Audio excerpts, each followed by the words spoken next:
মা নিভাজ নিস্বাৰ্থ প্ৰেমৰ ভাণ্ডাৰ। দেউতাই মোৰ কাৰণে দেখা সপোনবোৰৰ সাৰ্থকৰ আঁৰৰ মানুহজনী,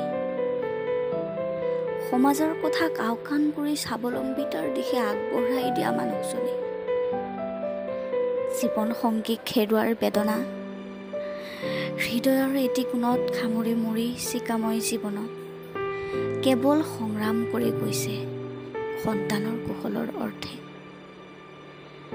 ল'ৰাৰ পৰা পোৱা অকথ্য মানসিক নিৰ্যাতনৰ পিছতো কেৱল ভাল পাই গৈছে নিস্বাৰ্থভাৱে।